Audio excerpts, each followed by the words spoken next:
Hi guys, welcome to my channel and yes, this is relatable MM and पता नहीं मैं आज मुझे कुछ अच्छा फील हो रहा है एंड मैंने कल वीडियो नहीं बनाई थी क्योंकि इसलिए नहीं बनाई थी क्योंकि मैं गया था। चलो ये बात मैं बात करता हूँ बट मैं तुम्हें बता रहा था मेरा आज मुझे मूड अच्छा लग रहा था एंड मुझे लगता है कि जब से मैंने अपने दिल की बात की ना खुद से एंड परसों तक मैं काफ़ी हैवी फील कर रहा था जैसे कि आपको पता है एंड जब से मैंने अपने दिल की बात करी है तो तब से लाइक मैं थोड़ा हल्का फील कर रहा हूँ एंड यस मैं खुद को खुद ही हील कर रहा हूँ and this is the best thing and यही चीज़ होनी चाहिए इंसान के अंदर कि आपको किसी और की ज़रूरत नहीं पड़नी चाहिए खुद को हील करने के लिए। आपको रुको मैं फ़ैन बन के आया करके आया है यार, एक सेकंड। हाँ तो मैं ये बता रहा था आपको किसी ज़रूरत नहीं पड़नी चाहिए खुद को हील करने के लिए। खुद ही आप खुद को हील कर सकते हो, ठीक है। तो यस तो मैं आपको बता रहा था कि मैंने कल वीडियो क्यों डाली क्योंकि मैं कल जम्मू गया हुआ था। फिर से अचानक से हमें कुछ काम पड़ गया था लाइक मेरा घर का काम था एंड घर का काम इन द सेंस कि घर वालों ने कुछ काम दिया हुआ था, वो मैंने चीज़ करनी थी एंड मैं जब गया, ठीक है, मैं कल ही जम्मू गया हूँ और कल ही वापस आया हूँ तो इसलिए मुझे बिल्कुल टाइम नहीं मिला कि कुछ मैं कर पाऊँ। एंड तो मैं बताता हूँ ड्यूरिंग ट्रैवलिंग मेरे साथ क्या क्या इंसिडेंट हुआ है। सबसे पहले तो आपको पता ही है जब आप ट्रैवलिंग करते हो लाइक हमें गाने सुनने कितना हम जेंजी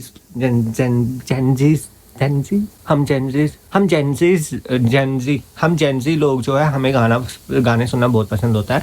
लाइक अब ये नहीं है कि मैं बस के अंदर वो दिल लगा लिया मुझसे प्यार करके वैसे ऐसे वाले गाने नहीं सुनता हूँ। लाइक मुझे वैसे गाने सुनना ऐसा नहीं लगता कि मुझे वो गाने पसंद नहीं है बट मुझे वैसे गाने ट्रैवलिंग के टाइम सुनना पसंद नहीं है। मुझे ऐसे होता है कि लाइक जो ट्रेंडिंग सॉन्ग्स है या जो है हमारे 20s के जो सॉन्ग है वो मुझे अच्छा लगता है सुनना, या कोई ट्रेंडिंग या इंग्लिश सॉन्ग सुनना अच्छा लगता है मुझे, या कोई सैड सॉन्ग सुन लो क्योंकि ट्रैवलिंग में तो मैक्सिमम लोग सैड सॉन्ग सुनना ही पसंद करते हैं, पता नहीं क्योंकि इस दुनिया में खो जाते हैं। हाँ तो मैं भी उस दुनिया में खो जाता हूँ अगर इन शॉर्ट बताऊँ। तो उसके बाद ये चीज़ हुई कि सबसे पहले तो मैं अपने बड्स भूल गया। ऊपर से मेरा पावर बैंक की लीड मैं न्यू ली थी एंड वो स्टिल वर्क नहीं कर रही है एंड मेरा फ़ोन मेरा 100% था बट मैंने फ़ोन यूज़ ही नहीं किया उसी के दौरान। लाइक मेरा क्योंकि बड्स इधर ही रह गए थे, गाने तो सुन नहीं पाया और मोबाइल पे सिर्फ कॉल आ रही थी एंड कॉल मैं पिक करा था, वो भी घर वाले पूछ रहे थे कहाँ पहुँचा ये वो समथिंग, तो मैं कॉल काट रहा था। उसके बाद ये चीज़ हुई कि जैसे ही मैं जम्मू पहुँचा एंड यस जम्मू पहुँच के तो मैं अगर मैं 9 बजे यहाँ से निकला हूँ तो मैं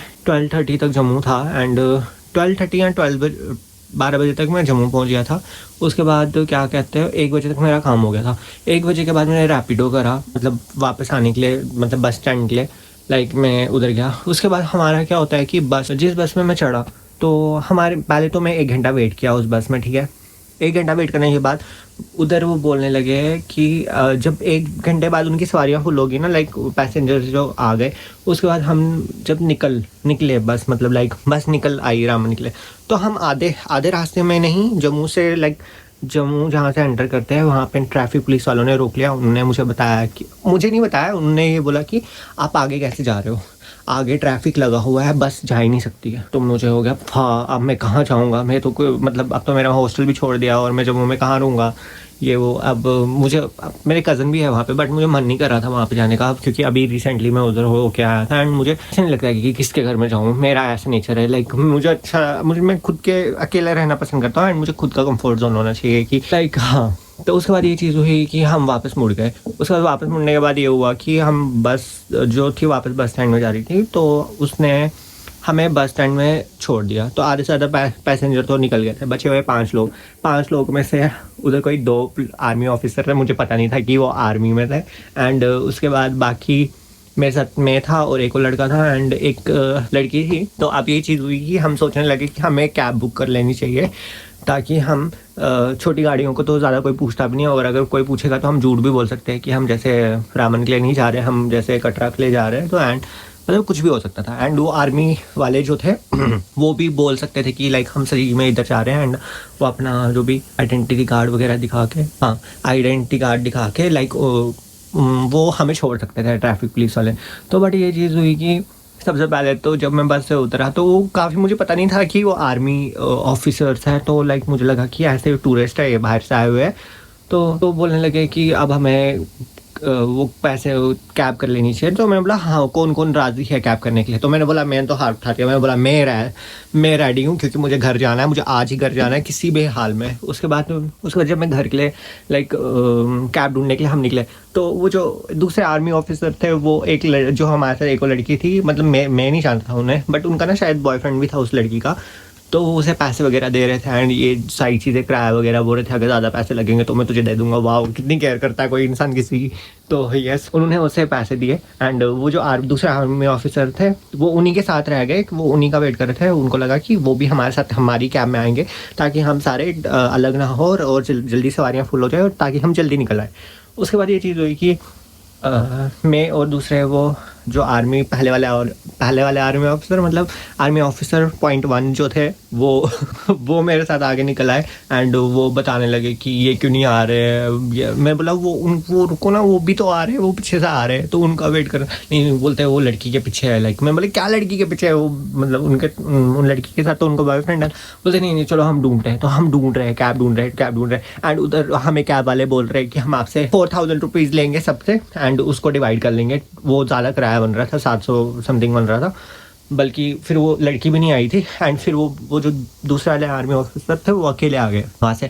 मैंने उन्हें कहा कि आपको लाना चाहिए था ना उनको, अब हम कैसे ढूंढेंगे, हम बाकी लोगों को कैसे ढूंढेंगे, क्योंकि बाकी लोग तो चले गए और ये गाड़ी फुल होने में कितना टाइम लगाएगी। और वो बोल रहे थे नहीं 4 बजे तक आप पहुँचोगे। मतलब जो ड्राइवर्स थे बोलने लगे 4 बजे तक पहुँचोगे, ऐसा नहीं हो सकता, आपको थोड़ा वेट करना पड़ेगा, ये वो समथिंग प्लानट में। मतलब हमें बेवकूफ़ बनाने के चक्कर में थे एंड वो बता रहे भी थे ज़्यादा किराया। एंड तो जो आर्मी ऑफिसर थे वो कम कराने की बात कर रहे थे कि आपको कम करना चाहिए किराया, आप इतना ज़्यादा क्यों ले रहे हो। एंड ये चीज़ मुझे काफ़ी अच्छी लगी एंड ऑब्वियसली आर्मी तो आर्मी है and I salute for them. Yes, तो उसके बाद ये चीज़ हुई कि उन्होंने किराया कम करवाया एंड कोई मान ही नहीं रहा, 500 से नीचे जा ही नहीं रहा था, उल्टा वो किराया बढ़ाई जा रही थी क्योंकि वो बाहर से थे। अब उनको क्या पता कि इधर के लोग बाहर के लोगों को थोड़ा बेवकूफ़ बनाते हैं और हमेशा यही होता आ रहा है और यही होता है। पता नहीं इस दुनिया में ईमानदारी कहाँ पर चले गई है। उसके बाद ये चीज़ हुई कि जब उन्होंने लास्ट में हमें एक मतलब 500 रुपये पे हम नहीं मान रहे थे, बट लास्ट में हमें 500 रुपये में जाना पड़ा। अब हमने सोचा कि कहीं और जाके हमें कैब ढूंढना चाहिए ताकि हम जल्दी पहुंच सके घर, क्योंकि ऑब्वियसली बात है मेरे साथ फर्स्ट टाइम हुआ, हम इधर उधर दाएं बाएं भटक रहे हैं। लाइफ में मेरे साथ ज़िंदगी में पहली बार ये चीज़ हुई थी कि मुझे गाड़ी के लिए इधर उधर भटकना पड़ रहा है, वरना मैं सीधा गाड़ी में बैठूँ आ जाऊँ। मुझे नहीं पता वो कितना किराया लेते हैं। बोलते आप उन्होंने मुझे ये चीज़ भी सिखाई कि हमेशा कोशिश करनी चाहिए कि आप कम से कम पैसा खर्च करो। मुझे तो लगा था स्टार्टिंग में कि मुझे नहीं ना पता था क्योंकि वो आर्मी थे, तो मुझे लगा कि क्या पता ये बेवकूफ़ बना रहे होंगे, ये इनके साथ रहना भी ठीक है कि नहीं है, बट ऐसा चीज़ नहीं थी। बल्कि वो कोशिश कर रहे थे कि सब भी जेन्युइन प्राइस दे सके एंड ये चीज़ मुझे काफ़ी अच्छी लगी उनकी।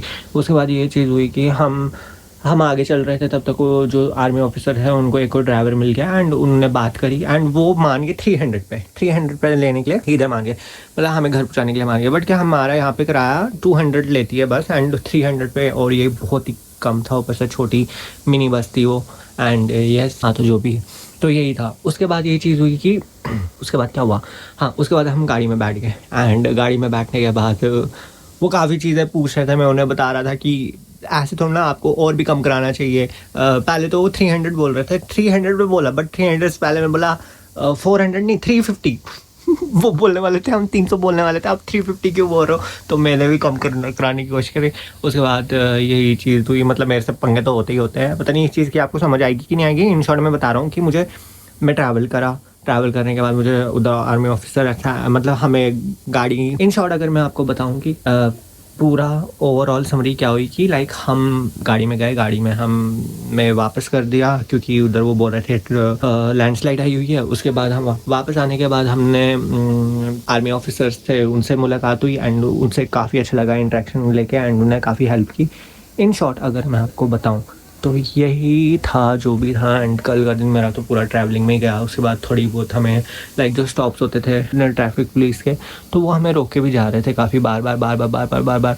उसके बाद रोकने के बाद ये चीज़ हुई थी बस एंड हाँ, रोकने के बाद क्या हुआ, रोकने के बाद कुछ नहीं हुआ। रोकने के बाद मैं आगे रोकने के बाद क्या हुआ, उसके बाद हम आगे बिछड़ गए। वो बात थोड़ा पहले उतर गए थे एंड रही बात तो हमारे ग्रुप में इंटर्नशिप के लिए भी बताया हुआ है कि आईआईटी कानपुर से अगर जो बच्चा इंटरेस्टेड है, जो बच्चा पास आउट हो गया है एंड जिसकी कोई भी सप्ली नहीं है, वो इंटर्नशिप कर सकता है आईआईटी कानपुर विद स्टाइपेंड। तो ये हमारे ग्रुप में शेयर हुआ था, कल के दौरान ही हुआ, जब मैं ट्रैवलिंग कर रहा था उस टाइम ही मैसेज आया हुआ था। एंड उसके बाद ये चीज़ हुई कि मैं सोचने लगा यार आईआईटी कानपुर सही है, एंड अगर उनको हमारा लाइक अच्छा लगती है परफॉर्मेंस तो वो हम वहाँ से एमटेक भी कर सकते हैं। तो ये तो मेरा सपना है एमटेक करने का। एंड जैसे आईआईटी कानपुर की फ़ीस भी थोड़ी कम है, तो स्टाइपेंड भी अगर अच्छा मिलेगा, फ़ीस भी कम होगी, तो मैं दोनों चीज़ें इक्वली मैनेज कर सकता हूँ। तो लेट्स सी, मैंने अब अप्लाई किया है, उसके बाद अब देखते हैं कि अब क्या चीज़ होती है। वो मुझे मेरा रिज्यूमे एक्सेप्ट करेंगे। मैंने एचओडी सर को तो कॉल की, एचओडी सर बता रहे थे कि आपके कोई सीनियर है वहाँ से पीएचडी कर रहे हैं, तो उनको रिसर्चर की ज़रूरत है, जो मतलब वो अपने साथ नहीं रखते स्टूडेंट्स वगैरह जो इंटर्नशिप के लिए, उनको उनकी ज़रूरत है। तो मैंने बोला सर आप प्लीज़ उनको बोल सकते हो कि मैंने अप्लाई किया हुआ है, आप मेरा देख लो। तो सर ने बोला एक बारी तो अप्लाई कर ले, उसके बाद देखते हैं, अगर कुछ भी प्रॉब्लम आएगी तो फिर मुझे बोलना। तो मैं बोला ठीक है, थैंक यू सर, कोई बात नहीं, मैं अप्लाई कर दूँगा। उसके बाद मैं आ गया था घर। एंड घर पे आने के बाद से मेरी तो आपको बताया ईएससी की बुक्स भी आ गई है, एंड फाइनली मेरी ईएससी की बुक्स आ गई है। एंड अब मैं बुक्स के अकॉर्डिंग पढ़ूंगा। एंड यस, कोशिश करूंगा साथ साथ में मैं पढ़ने का भी। मैं बोल रहा था कि मैं पढ़ूंगा नहीं, बट मैं पढ़ूंगा भी। एंड यस, हाँ, तो ऐसे कुछ दिन गए मेरे। एंड अभी सुबह से तो अभी तक कि मैं अभी नेक्स्ट डे वीडियो बना रहा हूँ, लाइक कल की तो वीडियो बनाई नहीं मैंने, आज ही ये वीडियो, और कोशिश करूँगा कि मैं आज ही अपलोड कर दूँ। एंड हाँ, अभी तक घर पे आपको पता है कोई नहीं होता है इस टाइम, तो मैं अकेला ही हूँ, इसलिए मैं ज़ोर ज़ोर से थोड़ा बातें भी कर रहा हूँ। एंड हाँ, तो ऐसा रहा मेरा कुछ दिन, मतलब कल का कुछ दिन। तो मिलते हैं नेक्स्ट व्लॉग में, बाय। Yes, bye.